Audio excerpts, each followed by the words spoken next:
Welcome to the fifth and final presentation in Unit 5. This is called "And Whatever Will Be, Will Be." There is nothing constant in this world but inconsistency, from Jonathan Swift. So the last thing that we want to be able to do is we want to determine the factors that affect the mechanical energy of a system and apply the law of conservation of energy.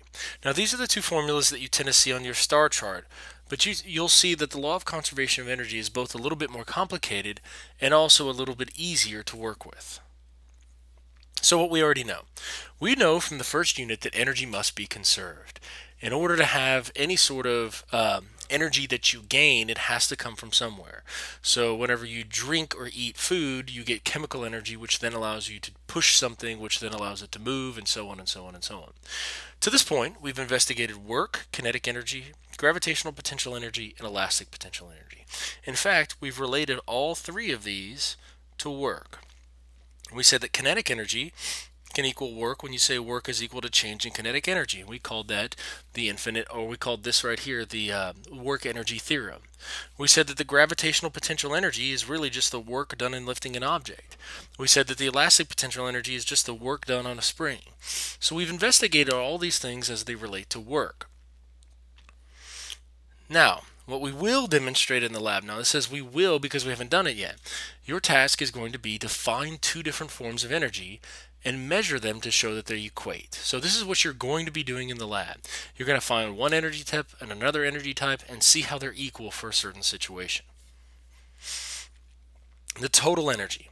The total energy of a system can be thought of as the sum of the potential energy and the kinetic energy. Whenever you have a ball that's in the air, it's both moving with kinetic energy and above the surface of the earth, so it has gravitational potential energy. So the total energy refers to the sum of both the kinetic and the potential energy. Now we refer to the sum of these two energies as the mechanical energy, and that's ME.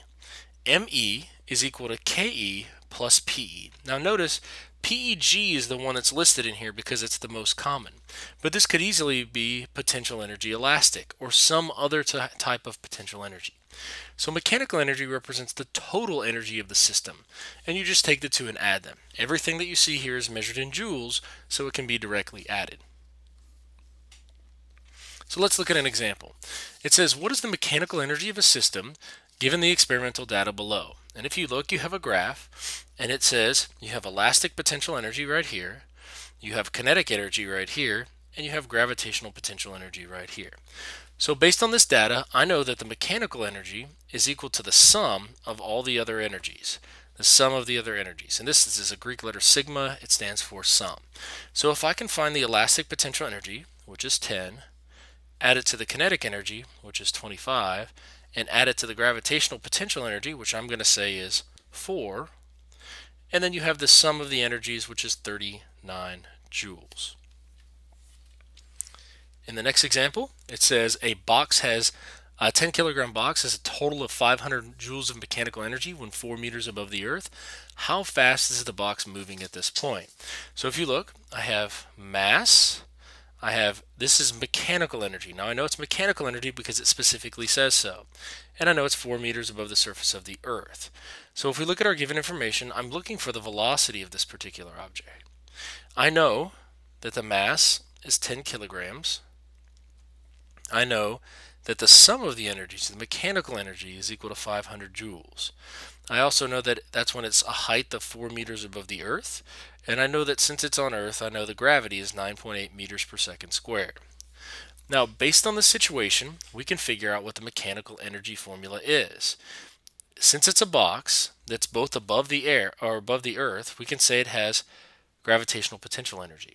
Now we know it's also moving because how fast? So I know it's also going to have kinetic energy. There's no sort of indication that there's any sort of elasticity going on here. It doesn't say it bounces or stretches or compresses or anything along those lines. So I'm going to say that these are the two energies that I have. Now I can plug in my numbers. I can say 500 equals, I don't have potential energy due to gravity, but I do have the formula, which is mass times gravity times height, or 10 times 9.8 times 4. Plus, I don't have kinetic energy, but I have the formula for kinetic energy, which is 1/2 mass and then velocity, which I don't know, squared. So if you take all these numbers and add them up and combine them, you would multiply these three numbers together, and then you would subtract it from both sides, and then you would solve for v. If you do this correctly, you end up with a velocity of 4.65 meters per second. The last example we have, this is a mastery level question. It says you have a 2 kilogram spring that is compressed together and tied such that the spring stores 100 joules of energy. This spring is thrown in the air and is shown to be moving at 10 meters per second when 8 meters above the surface of the earth. What is the mechanical energy? So the first thing you want to do is say, I'm looking for the mechanical energy. Remember, the mechanical energy is the sum of all the energies. In this case, it's moving, so it has kinetic energy. It's above the surface of the earth, so it has potential energy due to gravity. And it's compressed, so it has potential energy elastic. So if I want to find the mechanical energy, I have to add all of them together. So I look at the information that I do have. I do have the mass as being 2 kilograms. I do have the fact that this has 100 joules of elastic energy. I do know that its velocity is 10 meters per second when it is at a height of 8 meters above the ground.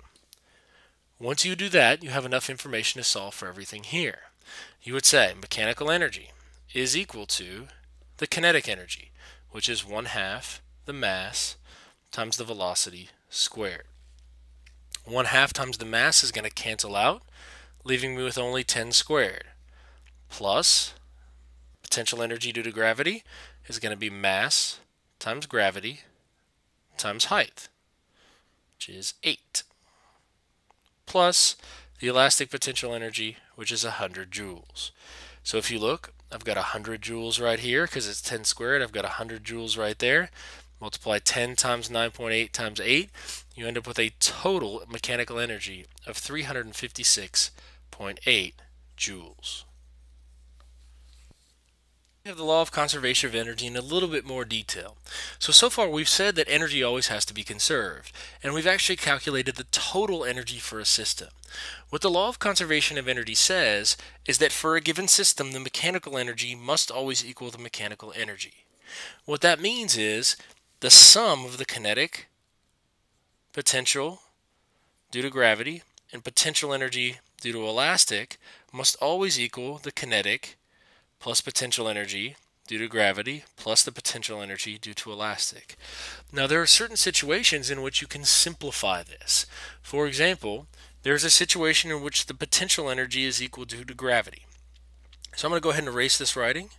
If you look right here, if you were to take a ball and drop a ball, it has potential energy due to gravity.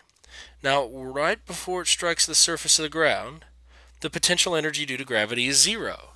So the energy must be stored as kinetic energy. So for the situation in which I take a ball and drop it, right before it hits the ground, the potential energy at the top equals the kinetic energy at the bottom. Now the reason why I know that, there's no sort of indication that there's any elasticity with the ball just being above the earth.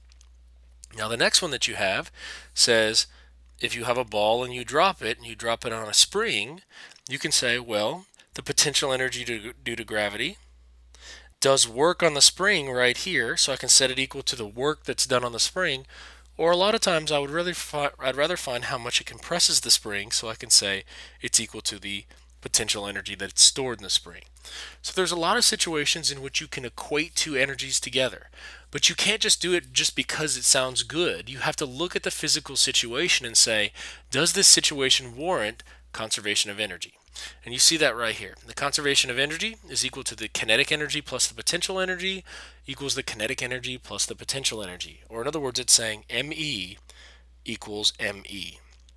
Now these I's and F's just means for initial and final, so before and after. So if we look at a situation, it says evaluate the validity of the experimental data that is plotted in the chart below. And if you look, we have two situations. We have situation number 1 and situation number 2.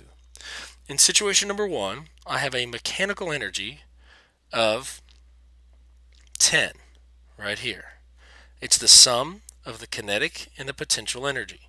So 6 plus 4 is equal to 10, which is what I would expect.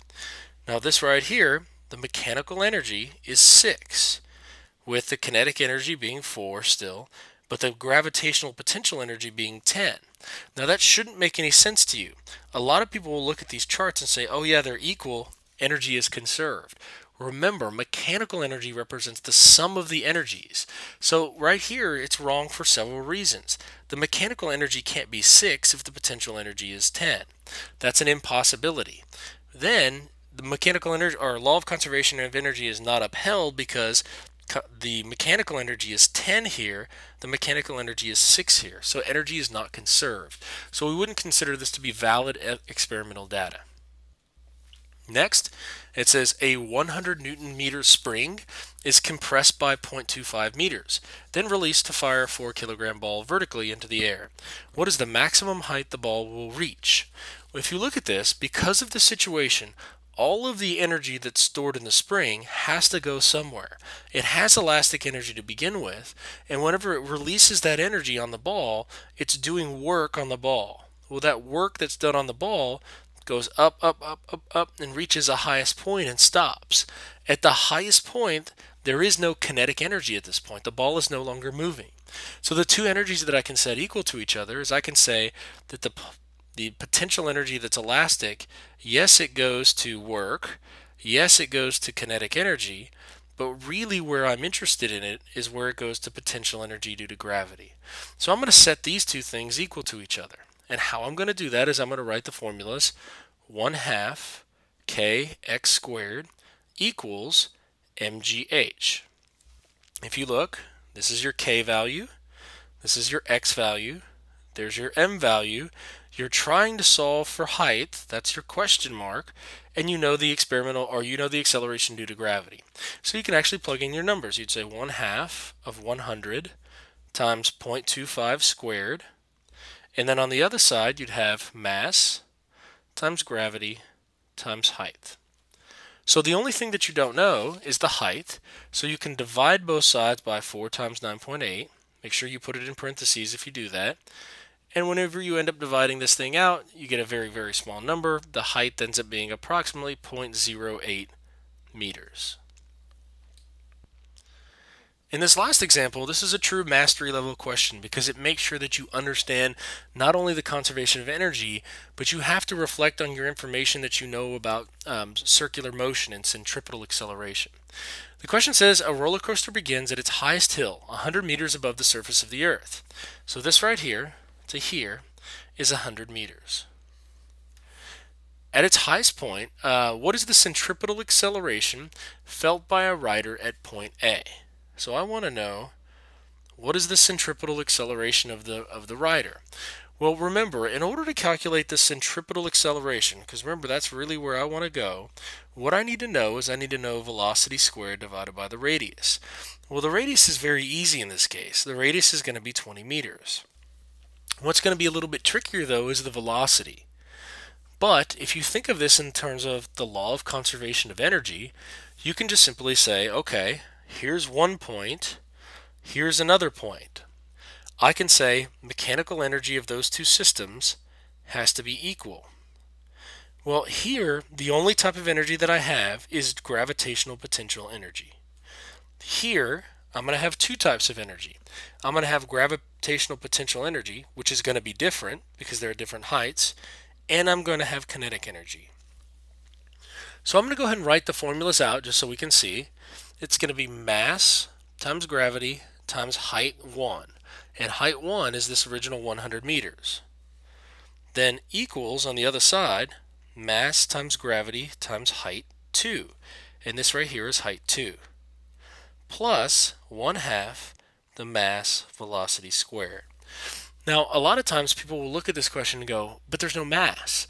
Well, you see, the mass actually doesn't matter at all because the mass is in both terms. I'm going to get this A out of here so it's not confusing. So you have m in all the terms, so you can divide all the sides by m. What that means is you have gravity times height, and then 1/2 the velocity squared. So you can plug your numbers in at this point. You can say 9.8 times 100 equals, on the other side, 9.8 times 40. plus 1/2 the velocity squared.